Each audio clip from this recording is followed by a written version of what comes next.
Hello there, ladies and gentlemen, and welcome once again to another episode of The Cider Drinker. And today I have decided to do one of the 3 ciders that the user 77 Grundy sent me a little while ago.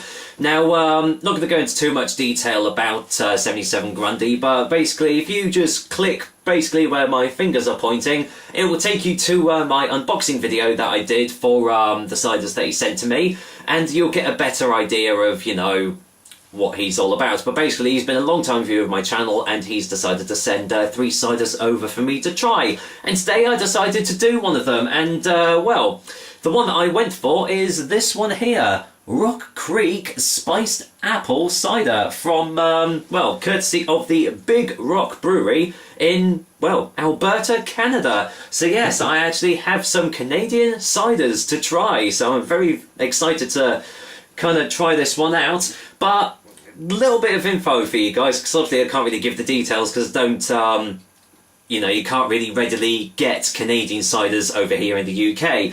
But from what I can gather from the letter that 77 Grundy sent to me, this cost around about £1.50 to £2 in UK money. And as I said, yeah, it comes all the way from Alberta, Canada, and it comes in a very strange amount, at least for UK standards anyway, 355 mils, and as you probably saw there, it's also 5.5%. I tried to do a little bit of research before doing the review, and as far as I'm aware, I mean, I know the American pint is 473 mils, whereas the imperial measure is obviously 568 mils, so unfortunately, like, you guys over in the US do get kind of a bum deal with that.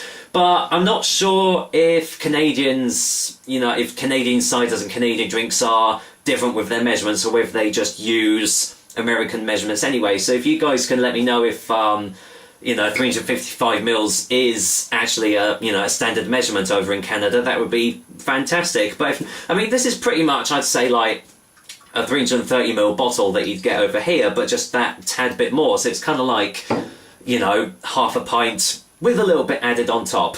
But anyway, that's enough of that. You didn't come for me rambling anyway. You came to see what this cider is going to be like. And, well, it says spiced apple cider and cidre de pomme épice.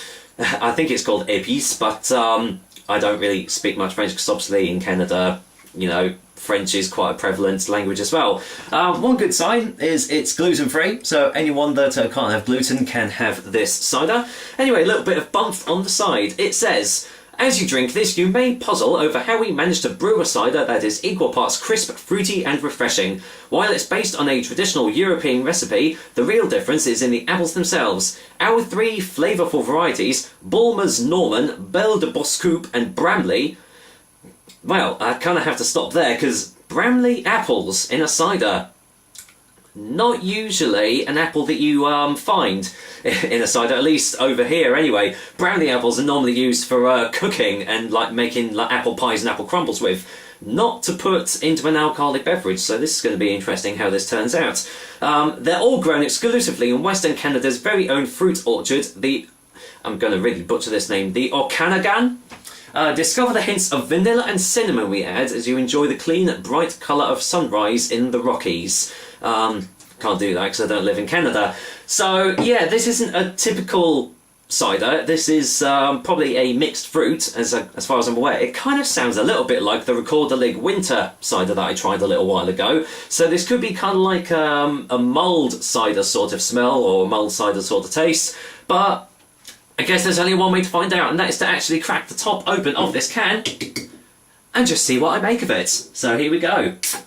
So before I get onto the actual review, once again, thank you very much 77 Grundy for sending me these ciders over. I really do appreciate it, especially for one of them. Yeah, well, the other 2 ciders are really good as well, but one of them especially so. You'll see why when I actually get to it if you haven't watched my unboxing video.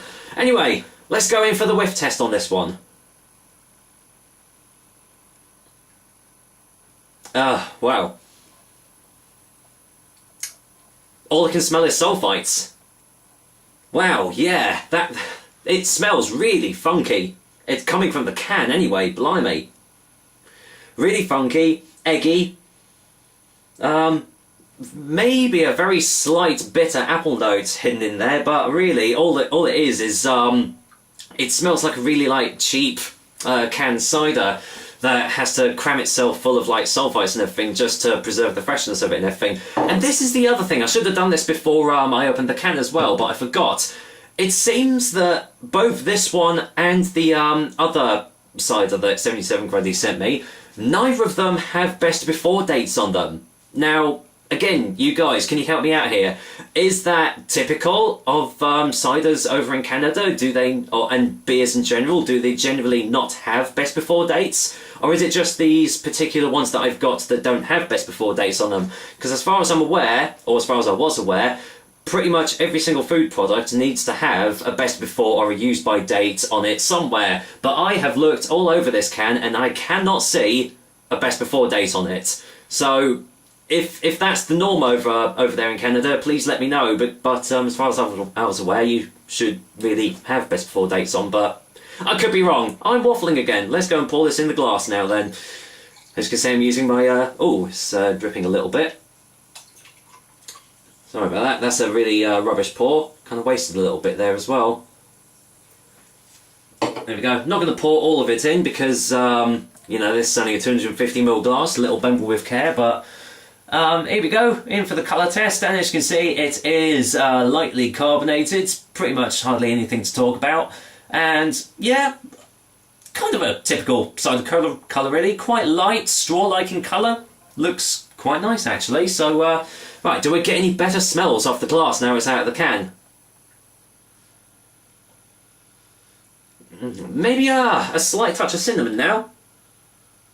That bitter apple smell is still there, but thankfully all the sulfitey smells and all the egginess and the funkiness has kind of dissipated. Thankfully, I thought it was actually going to be in the smell itself, but it's not. So, here we go. What do I make of Rock Creek Spiced Apple Cider? We're going to find out now. So, firstly, cheers 77 Grundy. Thank you for sending me this over, and well, here's to you guys, and here's to Rock Creek Spiced Apple Cider.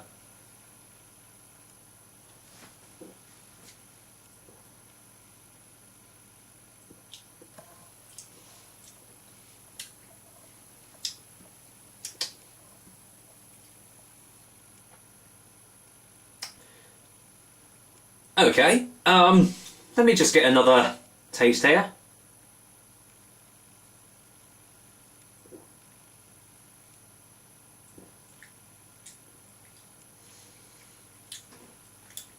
Okay, what I'll say is, that is totally not what I was expecting.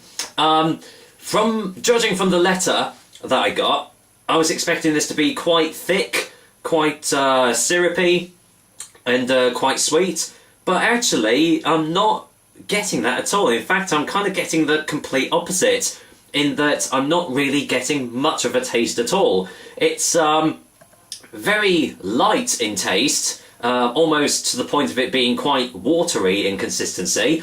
There's a little bit of bitterness in the taste, but apart from that, there's really actually not much else to this cider at all. Let's just get another one just to find out.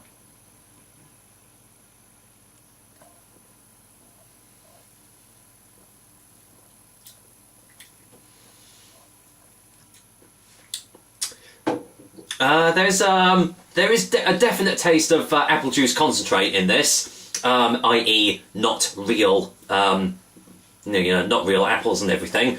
I can't get any of the flavours that they mentioned on the can. I can't taste any vanilla or cinnamon or anything like that. And to be honest, it doesn't really taste spiced at all. It kind of just tastes a bit like a bog standard cheap canned cider that you can get over here in the UK.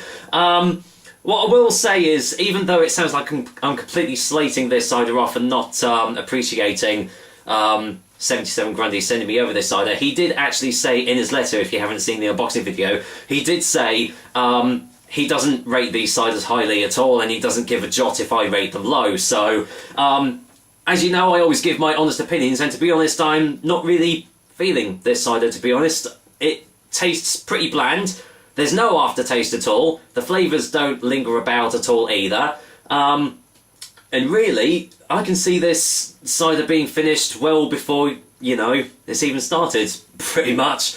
In fact, I'm just going to pour the rest in and just see... I still can't do that. But yeah, there's nothing to this drink. There's hardly any flavours at all, and really, I'm just kind of waffling on now just to, like, prolong it, really. So I'm just going to go in for a final taste before the final verdict.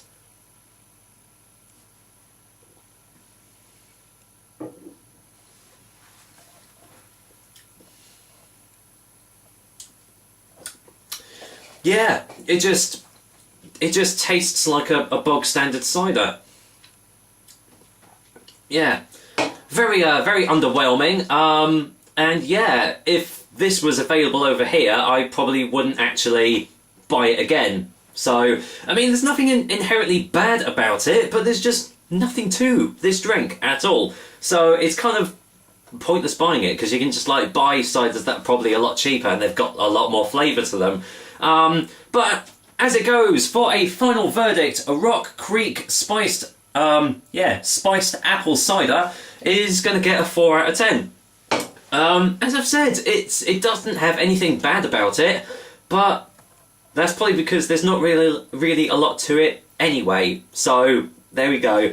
For you guys that actually can get a hold of this, I'd love to know your views on it. See if your opinions differ in any way. I'm sure they do, because all our tastes are completely different. But yeah, pretty disappointed with this one. So I'm kind of holding my hopes up and see if the other two ciders are better in any way. You never know. They might be. They might not be. But that's for us to find out, because that was another episode of the Cider Drinker for you guys. I hope you liked it, and as usual, I will be back with another delicious and tasty cider soon. But until then, as I said, there's nothing wrong with it, so I am going to go and finish off this can of Rock Creek spiced apple cider. I'll probably totally forget that I had it anyway, so cheers guys, until next time.